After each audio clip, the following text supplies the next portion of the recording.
Good morning, everybody. I'm Nola from Serenidad Consulting and the Peace Ranch, and it's January 31st.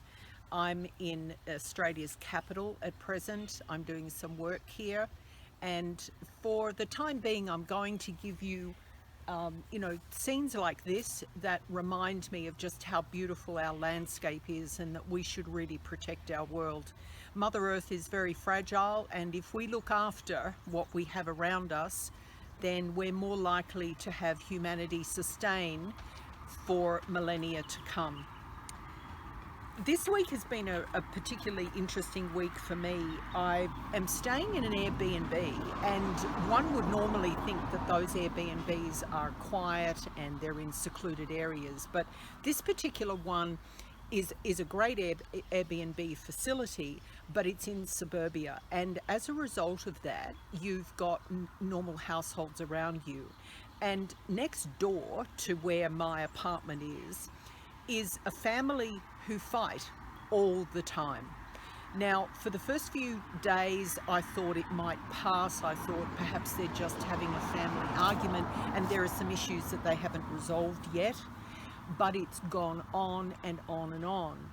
And this week in particular, we had an incident in Australia where a 17-year-old apparently stole a vehicle, apparently hit a number of other vehicles, and then what resulted was a couple who were pregnant with their first child being killed, and that unborn baby being killed as well. And the driver not only hit them with the vehicle, but then ran off. So it was technically a hit and run, and that was a choice that he made. Now, I posted in response to a news report, I posted my sentiment that I believe that the parents should be held equally as accountable as him, because in Australia you're not an adult till you're 18. And a lot of people said, no, you can't do that, you can't blame the parents. But when I look at the people who live next door to my Airbnb unit, they are the root cause of why we have kids growing up doing things. And this perpetuates through generations. In No Boxing Allowed, I talk about generational baggage. And we have thousands of years of generational baggage, and if individuals don't heal themselves of their baggage and their emotional pain that then manifests as anger, we get the repeat cycle.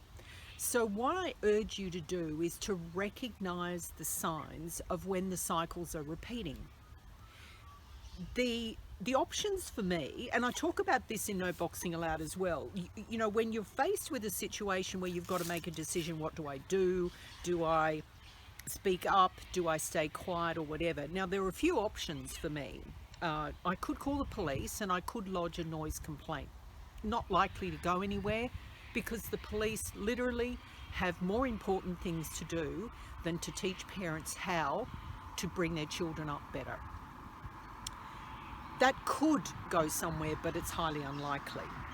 I could approach this particular family. I could go to their front door and say, look, I'm next door, I'm working. You might be thinking that what you're saying doesn't travel, but when your doors and windows are open, every time you raise your voice, it goes out into the neighbourhood. Now, the risks associated with that are quite significant, and first thing for me is not my personal safety. I'm not concerned about that at all.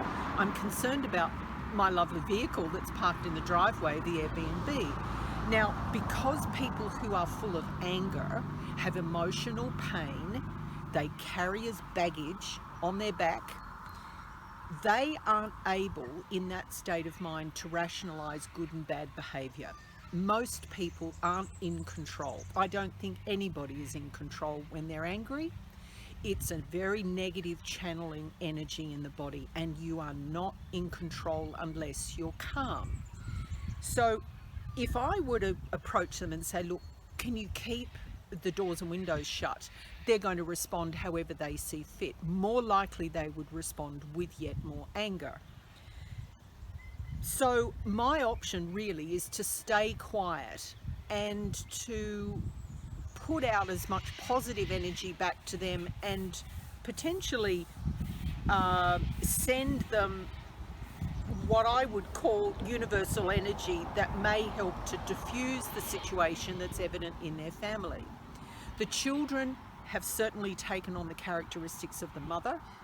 The mother is quite extraordinary in how angry she gets all the time, and it's about 99.9% of the time. But it's interesting, when she's not around and the father's home, he's quite calm.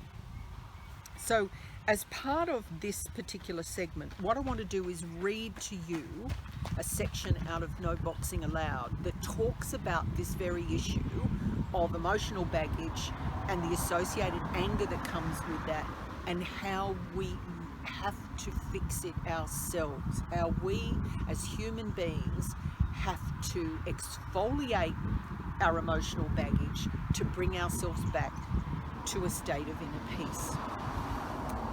About halfway through No Boxing Allowed, there's a chapter called Letting Go of the Baggage, and I talk about good energy suckers and baggage dumpers and all those sorts of things. And when you get to the crux of the matter is, I say in quite bright words, and I'll put these as part of the video, we'll have a snapshot of this particular page.